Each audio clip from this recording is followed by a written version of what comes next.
Bonjour tout le monde, j'espère que vous allez bien. Aujourd'hui, on va parler d'un sujet très intéressant qui est peu connu sur le marché immobilier israélien. Si vous avez un bien immobilier en France et que vous souhaitez pouvoir obtenir un financement sur ce bien pour pouvoir acheter en Israël. Jusqu'à présent, on pensait que c'était impossible et apparemment, il existe des solutions. J'ai le plaisir de recevoir aujourd'hui Alon qui va nous expliquer la capacité de ce financement, la faisabilité de cette opération. Bonjour Alon. Salut Nat. Est-ce que tu peux expliquer aux auditeurs comment est-ce qu'on peut obtenir ce fameux financement? Effectivement, c'est très simple. On peut financer aujourd'hui un appartement ou une maison en France ou un local commercial aussi par des banques européennes. Ça peut être des banques un peu partout, des banques en Europe. Les règles, c'est les mêmes règles qu'en France. Ça veut dire il y a la capacité d'endettement de 35%. Ça reste les mêmes règles, mais en fait, on peut prendre cet argent et financer en Israël.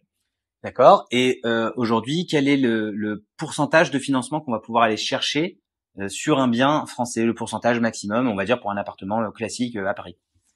On peut avoir maximum jusqu'à 70%.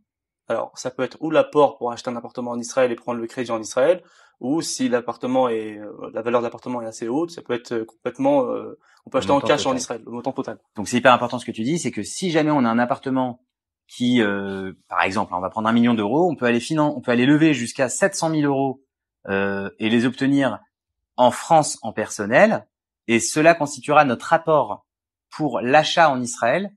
Et ce que tu dis, c'est qu'on pourra même encore emprunter en Israël, donc on peut faire 100% de financement au final. Exactement, faire 100% de financement. Bon, après, il y a d'autres financements comme le crédit Lombard, mais ce sera pour une autre vidéo. Allez, en tout cas, bravo Alon, merci beaucoup. Et puis, si vous êtes intéressé ou si vous avez des questions, n'hésitez pas à nous les poser dans les commentaires. À bientôt tout le monde.